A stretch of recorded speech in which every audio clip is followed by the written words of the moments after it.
Abonnez-vous et cliquez aussi sur la petite cloche de notification pour ne rien rater de nos prochaines vidéos. N'oubliez pas de partager aussi la vidéo et de la liker. Afrique N24. Radio à vous l'été, la voix de la résistance du peuple togolais. Amis fidèles auditrices, auditeurs de Radio à vous l'été, la voix de la résistance du peuple togolais, bonne fête de Pâques à toutes et à tous. Notre éditorial est un hommage à deux élèves d'Outi Sinaleng et Ansem Sinadare, tués le 15 avril 2013 par des policiers lors d'une manifestation où les élèves réclamaient le retour de leurs enseignants dans les classes.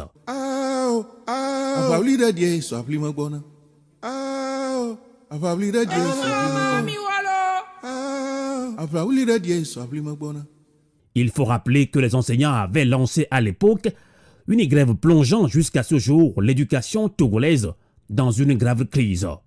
Eh bien, 9 ans après ce crime crapuleux, pourquoi n'a-t-on pas décrété le 15 avril comme étant la journée nationale de l'élève togolais? C'est révoltant. Mais passons.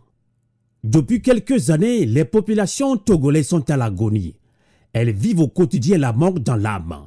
La précarité qui se renforce au fil des différentes décisions gouvernementales portant création de nouvelles taxes et l'augmentation de celles existantes, augmentation du prix à la pompe des produits pétroliers, le tout avec l'augmentation du taux d'inflation. Ailleurs, juste à côté du Togo, le Bénin a allégé depuis le 16 mars 2022 les mesures de protection mises en place dans le cadre de la lutte contre la pandémie à Covid-19. Et oui, Patrice Talon a été un président omniprésent aux côtés de ces populations, partageant leurs peines quotidiennes et apportant des solutions idoines pour les soulager. Des résultats on ne peut plus encourageants qui ont valu son choix comme président de l'UMOA, l'Union monétaire ouest-africaine. Au Togo, les populations sont soumises depuis plusieurs décennies à un faible pouvoir d'achat avec un SMIC d'environ 35 000 francs CFA, difficilement payable dans les secteurs privés, informels et industriels. Ainsi, face à la cherté de la vie et le taux sans cesse croissant d'inflation, que de gémissements et un silence sépulcral marquent le quotidien des populations. D'un autre côté, une femme qui a été violentée, rosée, blessée par des agents collecteurs de taxes communales dans le Golfe 7 a été tout simplement jetée en prison dans un silence assourdissant des organisations qui se disent défenseuses des droits de la femme. Et dans le silence coupable, doit-on conclure de toutes ces femmes qui gonflent l'effectif du gouvernement Victoire Togbé. Sur le plan éducatif, les restrictions qui pèsent sur la liberté syndicale, associative, liberté de réunion, de manifestation, d'opinion d'expression, n'ont pas empêché le syndicat des enseignants du Togo 7 de multiplier les grèves. Même si la réponse du gouvernement togolais, avec un discours va-t-en-guerre assaisonné d'une insolence inouïe, a été de jeter en prison 3 responsables du dit syndicat, à savoir Kossi Kossikan, secrétaire général adjoint, Toyou Joseph, secrétaire régional Savane, et Bajiman Sambara Ditorga, délégué préfectoral Grand Lomé.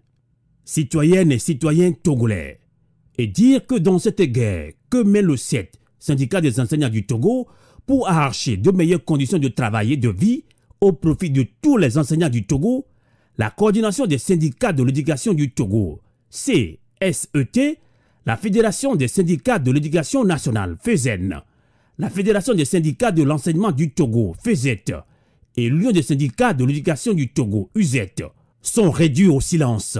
Ces syndicats ne parlent pas, ou ils refusent de parler. C'est dommage. Aujourd'hui, c'est le 7, syndicat des enseignants du Togo. Hier, c'était le Synfod, pour ce qui est du secteur de la santé. Il y a également Femmes Pyramide, pour ce qui est de la lutte contre la vie chère. À qui le tour et pour quel résultat si chacun regarde l'autre comme un étranger face à des revendications qui vont contribuer au bien-être de tous? Arrivera-t-on un jour à comprendre que nous sommes dans une dictature et qu'il faut un mouvement d'ensemble pour produire un résultat qui sera profitable à tous?